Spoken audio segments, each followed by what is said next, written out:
Gateway of इंडियाला आल्यावरती आपल्याला ना इथे छत्रपती शिवाजी महाराजांची मूर्ती बघायला भेटते, इकडे ओबेरॉय हॉटेल बघायला भेटते, त्याच्या बाजूलाच जस्ट ताज हॉटेल आहे आणि ह्या गेट भरती तर बघू शकता किती एकदम वरतीपर्यंत आले, त्यामुळे आतल्या साईडला इंग्लंडचा राजा 5वा जॉर्ज व राणी मेरी यांचा सन 1911 मधील भारत भेटीच्या स्मरणार्थ हे भव्य प्रवेशद्वार उभारण्यात आले आहे ना। बोटिंगचा पण ऑप्शन आहे, कोणाला बोटिंग वगैरे करायचं असेल ना तर इकडे बोटिंग पण अवेलेबल आहे।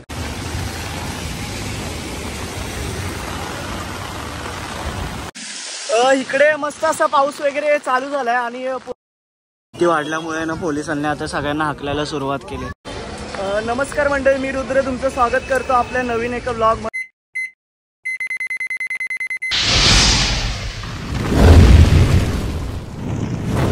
आपण सध्या आहोत चर्चगेटला आणि आपण चाललोय गेटवे ऑफ इंडियाला ना। आपल्याला इथे आहे ना जस्ट आता आहे ना 112 नंबर बस दिसते, तर ती बस पकडून आपण जाणार आहोत। बघूयात, विचारूया एकदा आधी, आपल्याला माहिती नाही। जी आपण बस पकडलेली 112 त्याने आपल्याला 12 रुपयामध्ये आपल्याला लास्ट इथे आपल्याला आणून सोडलंय। इकडे ओबेरॉय हॉटेल दिसतंय आणि तिकडे gateway of India Taj hotel दिसतंय। आता इकडनं एंट्री वाटते, पुढच्या साईडून राईट साईडला आपण जाऊया आणि एंट्री करूया। जस्ट एंट्री केल्यावरती आपल्याला समोरच असा नजारा वगैरे दिसायला लागला। साईडला गेटवे ऑफ इंडिया, इकडे ताज हॉटेल, हे ओबेरॉय हॉटेल आणि हे आपले छत्रपती शिवाजी महाराज। फायनली आपण इकडे पोहोचले। आपल्या मागच्या साईडला ताज हॉटेल दिसतंय। प्रत्येकाचं स्वप्न असतं ह्या हॉटेलमध्ये जाऊन कधीतरी आपल्या नाश्ता पाणी चाय जेवण काय असेल ते सर्व काही करायचं, तर आपण पण एक दिवस नक्की जाऊयात। आणि बाजूला आहे ना ओबेरॉय हॉटेल आहे आणि इकडच्या साईडला समुद्राच्या इकडे मला वाटते बॅरिगेट लावले, तिकडे एंट्री देत नाहीत। अरे इकडे पण एंट्री देत नाहीत वाटते। समुद्राच्या बाजूने असं चालायला दिलं ना, असं पूर्ण असं भारी असं समुद्राचा व्ह्यू वगैरे भेटतो। आणि हे गेटवे ऑफ इंडिया। आणि आता आपण जाऊया जराशी पुढच्या साईडला आणि पुढून जरा बघूया। आणि इकडे बरेच असे फोटो काढणारे आपल्याला दिसतात की ते आपला कॅमेरा घेऊन आहेत, ते फोटो वगैरे काढून देतात तुम्हाला गेटवे ऑफ इंडिया बरोबर। तर आपण आता जरा पुढे जाऊयात अजून आणि तिकडे बघूयात। ह्याच्या इथे जाईना खाली असं फलक लावलंय, इथे माहिती लिहिलेली आहे असं वाटतं ह्याच्याबद्दलची। तर इथे अरे थोडंसं पुसट झालंय त्यामुळे काय समजत नाही। इंग्लंडचा राजा 5वा जॉर्ज व राणी मेरी यांचा सन 1911 मधील भारत भेटीच्या स्मरणार्थ हे भव्य प्रवेशद्वार उभारण्यात आले आहे। ते हे भव्य प्रवेशद्वार त्यांच्या स्वागतात उभारलं होतं। बाजूला आहे ना इथे असे बॅरिगेट लावलेत पूर्ण, जास्त पुढे कोण जाऊ नये म्हणून। तर आहे ना हे बॅरिगेटच्या आतमध्ये आहे ना पहिला जेव्हा पाऊस वगैरे नव्हता ना तेव्हा आतल्या साईडून असं जायला वगैरे भेटायचं, कारण की भरती तर बघू शकता किती एकदम वरतीपर्यंत आले, त्यामुळे आतल्या साईडला असं पूर्ण सोडायचं बंद केलंय वाटतंय। आणि पूर्ण मस्त असं व्ह्यू आहे इकडे। इथे आहे ना बरेच असे लोक येतात, गर्दी वगैरे करतात आणि खरंच मस्त वाटतं इकडे। एकदम असं पाऊस पण पडतोय, इंडिया एकदम मस्त असं वातावरण झालंय, असं वाटतंय पूर्ण असं अजून जोरात पाऊस यावा आणि मस्त पावसामध्ये पण भिजावं असं एकदम वाटतं इकडे।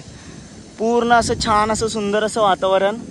कोणाला फोटो वगैरे काढायचं असतील कॅमेरामधून तरी पण इकडे अवेलेबल आहेत, फोटोवाले पण आहेत। समुद्राला जास्तच भरती असल्यामुळे ना हे इकडच्या साईडचं ना बंद ठेवले, नाही तर इकडनं आहे ना व्ह्यू आहे ना अजून चांगले दिसतात। इकडनं पूर्ण असं पाठच्या साईडून चालायला वगैरे भेटतं। इथे आहे ना बोटिंगचा पण ऑप्शन आहे, कोणाला बोटिंग वगैरे करायचं असेल ना तर इकडे बोटिंग पण अवेलेबल आहे। इकडे अशी बोट लागले, हे आपल्याला आतमध्ये समुद्रामध्ये घेऊन जाणार आणि बरेच असे पॉईंट दाखवून आहे ना रिटर्न घेऊन येणार। इकडनं आता खाली उतरत आहेत। गेटवे ऑफ इंडियाला आल्यावरती आपल्याला ना इथे छत्रपती शिवाजी महाराजांची मूर्ती बघायला भेटते, इकडे ओबेरॉय हॉटेल बघायला भेटते, त्याच्या बाजूलाच जस्ट ताज हॉटेल आहे आणि हे गेटवे ऑफ इंडिया। आणि इकडे स्वामी विवेकानंद यांची स्टॅच्यू इकडे दिसते आपल्याला। आणि आज पाऊस पडतोय त्यामुळे इकडे वातावरण पण एकदम मस्त असं झालेलं आहे। पावसामध्ये इकडे आहे ना फुल असं भारी वाटतं इकडे। आणि इकडे आपल्याला बोटिंगचा पण ऑप्शन आहे।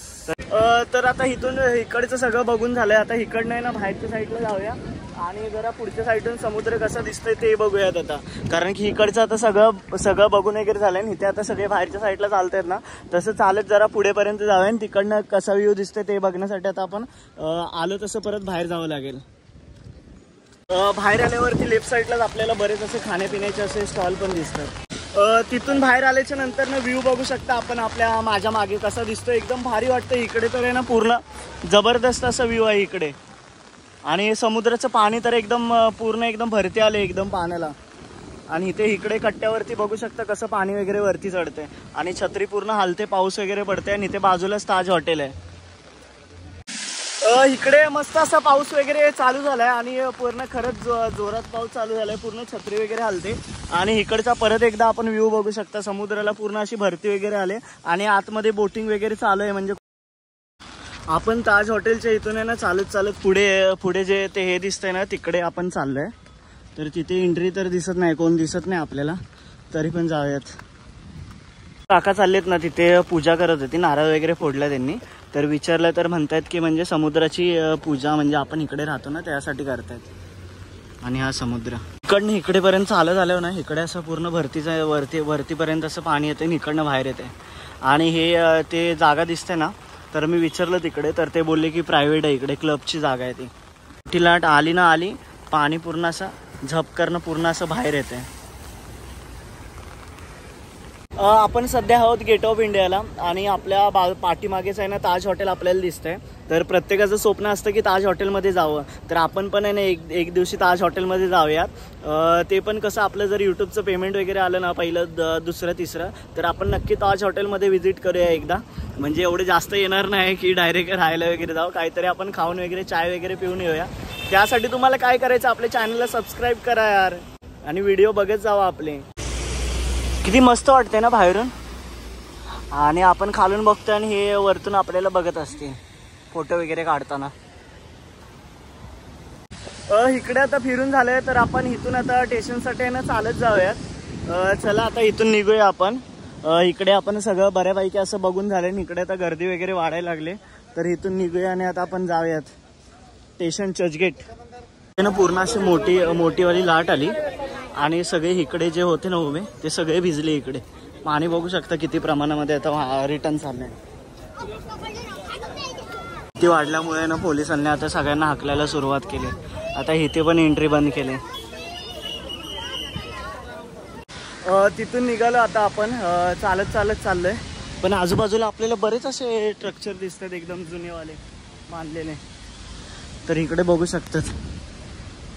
चालत आल्यावरती आपण पोचलो. पलीकडच्या साईडला आपल्याला बाळासाहेब ठाकरे स्मृती स्थळ दिसत आहे. इकडच्या साईडने आपल्याला चालत अजून पुढेपर्यंत जायचं आहे. आताच विक्रांत. आता आपल्याला छत्रपती शिवाजी महाराज वास्तू संग्रहालय दिसलं. अजून पुढे स्ट्रेट चालत जायचं आपल्याला. विटी साईडला आहे ना असे जुन्या इमारती आहेत बऱ्याच अशा. त्या पण बघायला अशा ना खूप असे छान वाटतात. म्हणजे जुनं बांधकाम एकदम असं भारी वाटतं. एकदम असं मस्त असं बांधलेलं आहे ते.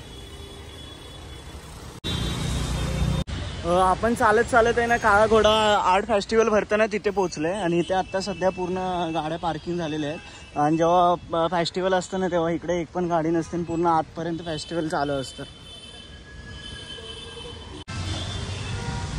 आपण सध्या आहोत हुतात्मा चौकामध्ये. इकडच्या साईडला हुतात्मा चौक आहे आणि इकडे फ्लोरा फाउंटेनचं हे लावलेलं आहे. मुंबई महाराष्ट्राला मिळावी म्हणून आहे ना 106 जे आंदोलक होते ज्यांना गोळ्या वगैरे लागलेला त्यांची नावं इथे लिहिलेली आहेत. तर कोण इकडे जर आलात हुतात्मा चौकाच्या इकडे तर ती नावं आहे ना एकदा आवर्जून आहे ना वाचावी.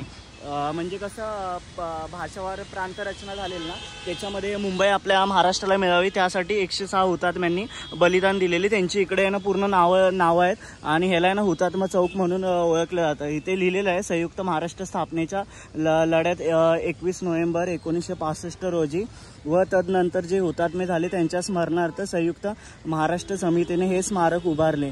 21 नोव्हेंबर 1961 मुंबई. अशा प्रकारे आपण आपलं सर्व काही इकडे ना बघून झाले. तर आता आपण आहे ना घरी चाललोय.